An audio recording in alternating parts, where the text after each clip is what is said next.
En estos que son los peores momentos que ha vivido nuestro país en su historia reciente, tenemos también a lo peor de la oposición que le está facilitando al gobierno de la República el emprender ese trayecto, ese proyecto de régimen autoritario, con el desmantelamiento de las leyes y las instituciones del Estado, que acometiendo a sus funciones son estas un contrapeso para el poder presidencial, y por eso es que Andrés Manuel López Obrador se ha encargado de defenestrarlas, de destruirlas y de concentrar en la instancia del Ejecutivo el mayor poder que se haya tenido después de la Revolución Mexicana y durante el periodo de institucionalización.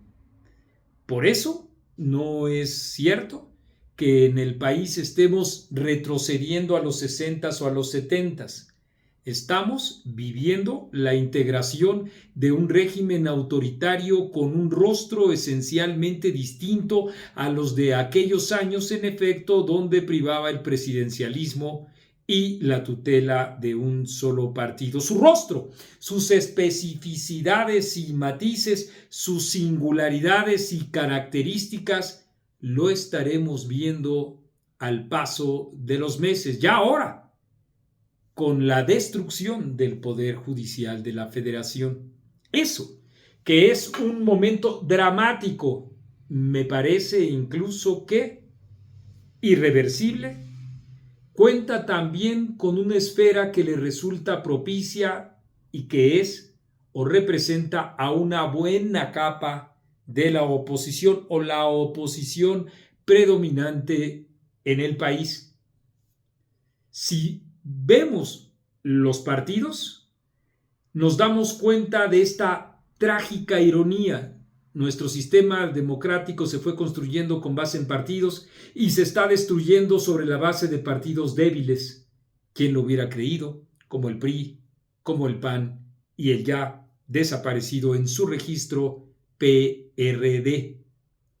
Vemos incluso las reyertas internas de Acción Nacional, que en vez de atender en estos momentos lo central que implica la ofensiva ya citada del presidente de la República, se encuentra en todas las escaramuzas internas para la elección de su dirigencia nacional. No vemos a ese partido, otrora indispensable para contener o denunciar al menos los excesos de los gobiernos, casi completamente perdido en este tipo de grillas palaciegas. ¿Y qué decir del PRI, que es dirigido en efecto por un personaje impresentable que ha generado, junto con Marco Cortés en el PAN, un enorme descrédito social que fue, sin duda, un factor también muy importante para la derrota de la coalición opositora el 2 de junio pasado? Si nos asomamos a los movimientos sociales, vemos que en realidad no existen, pero sí, claro, hay un protagonismo de actores políticos que no tuvieron cabida en los partidos y que se han autonombrado o autodenominado como si eso les significara una pureza política o una distancia de los partidos, como sociedad civil.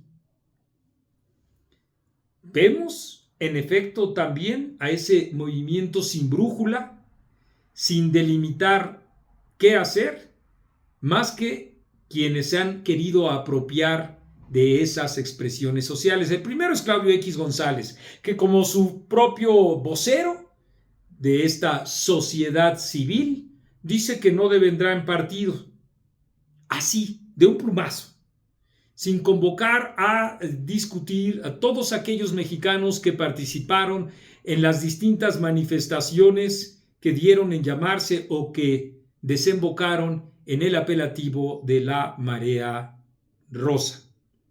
o también siendo su portavoz, ustedes lo han visto, Beatriz Pajés, que también ha dicho que no. Por otro lado, el Frente Cívico Nacional con el señor Álvarez y Casa y Guadalupe Acosta Naranjo planteando la posibilidad de un nuevo partido. No sabemos si esto implica también charlas con los dirigentes del PRD que señalaron que participarían en la construcción de un nuevo partido. Hasta ahí doy un reposo para ver más o menos lo llano y plano que se encuentra la oposición en estos precisos momentos. Pero hay más, porque incluso críticos o supuestos críticos de este gobierno comienzan a claudicar. Unos aplaudiendo el gabinete de Claudia Sheinbaum para no creerse, ¿no? Como Javier Lozano. Y deseándole suerte a Claudia Sheinbaum, como si desearle suerte no significara la construcción del segundo piso de la autoproclamada 4T, que significa pisotear nuestro régimen democrático.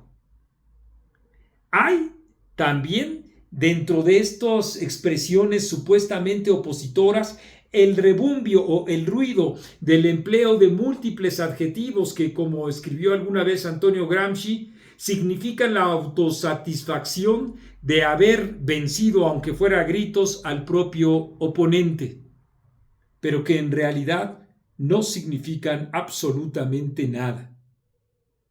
Así podemos decir que incluso existen muletillas verbales que no ayudan para nada, que pueden en los espíritus más primitivos encender las pasiones si leemos que le dicen cualquier apelativo a Andrés Manuel López Obrador o cualquier otro apodo a Claudia Sheinbaum, o con la inteligencia artificial provocar un video en donde la propia presidenta electa está aludiendo a Noroña como dándole un hueso.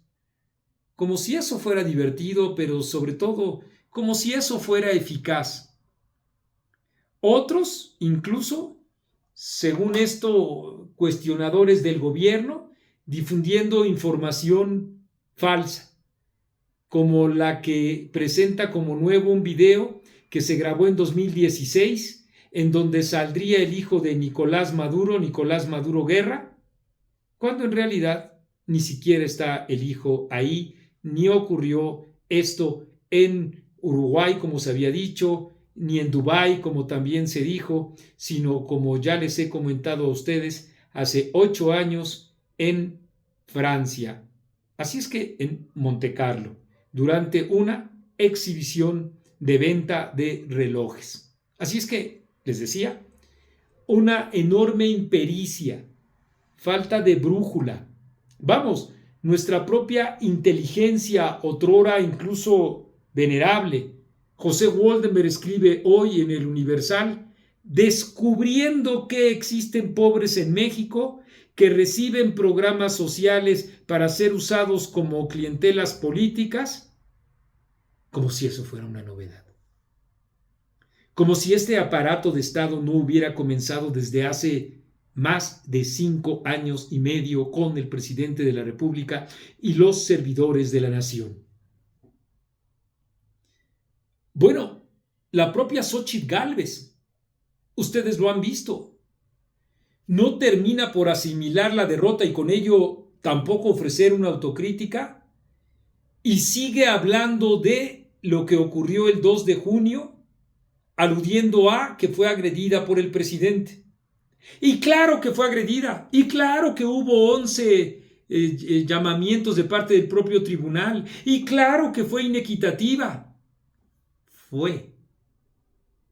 Las reacciones todas debieran de ser precisas, claras, puntuales, para en primer lugar apelar a la propia unidad opositora a una gran convención nacional.